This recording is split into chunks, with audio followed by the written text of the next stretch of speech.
It's not Jim Carrey who can walk down the street just doing anything he wants to and get away with it because nobody knows you. You know, after a while, hopefully it'll be to the point where I can't walk out in the street. Won't that be fun? where it'll be impossible to walk anywhere without being recognized.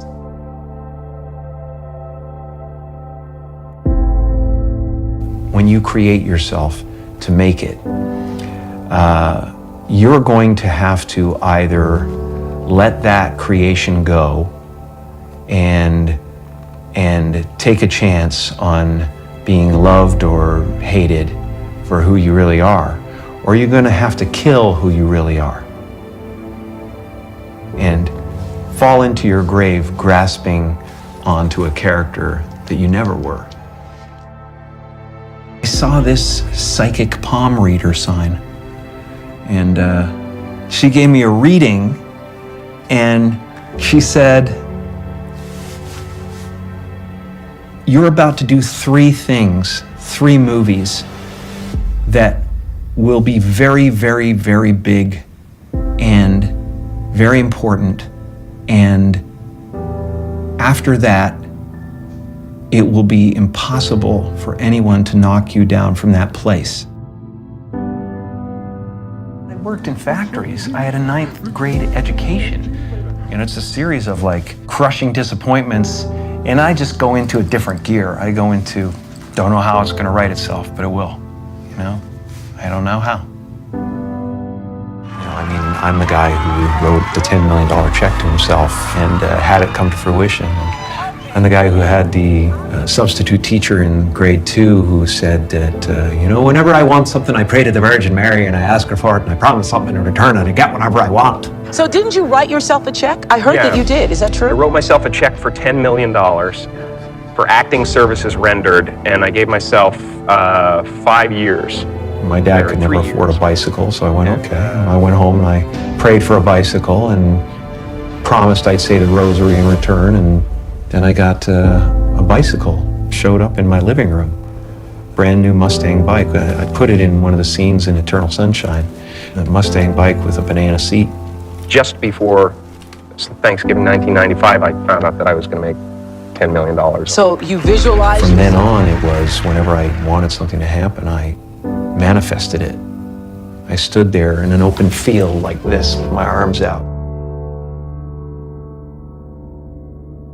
Can you tell me about your dad? My father was not only the funniest man in the room, but he was a fantastic saxophone player. And before I was born, he had an orchestra in Toronto. But, in order to be something special, you had to leave Canada and come down to the States and prove yourself in the States. He was a little bit afraid of that transition, and also he had a family to take care of, so he became an accountant. And as time wore on, it wore him down, it wore him down, and he got a little bit bitter, especially when he lost his job when he was 51. That really broke him. Not only was he compromising to raise a family, but when you compromise and you fail, it really hurts. It hurts even more than failing at what you love.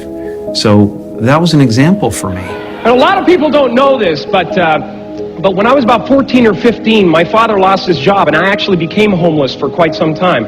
Of course, I grew up in Canada, so I thought we had just gone camping, But I learned that you can fail at what you don't love, so you might as well do what you love. There's really no choice to be made.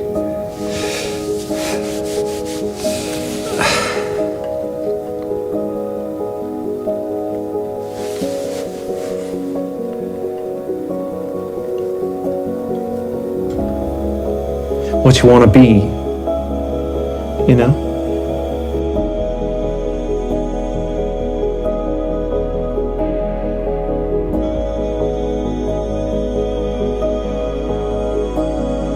Where did that transition take place? Somewhere in the middle of absolute confusion, absolute disappointment, absolute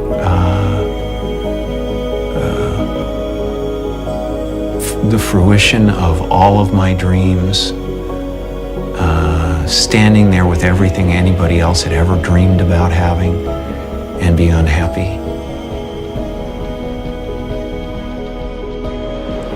Where did this character come from? What is the dirt that the pearl is built around? And the pearl is the personality that you build around yourself as a protection against that thought. If they ever find out that I'm worthless, if they ever find out that I'm not enough, I'll be destroyed. I don't want anything.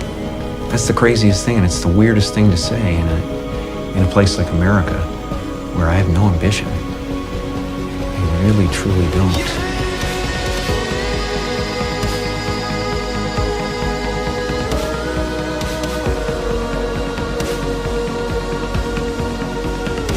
So many of us choose our path out of fear disguised as practicality. What we really want seems impossibly out of reach and ridiculous to expect, so we never dare to ask the universe for it. I'm saying, I'm the proof that you can ask the universe for it.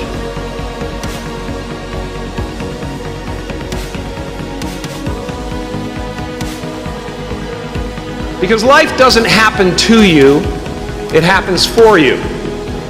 How do I know this? I don't, but I'm making sound, and that's the important thing. That's what I'm here to do.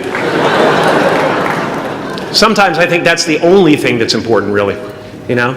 It's just letting each other know we're here. Reminding each other that we're part of a larger self.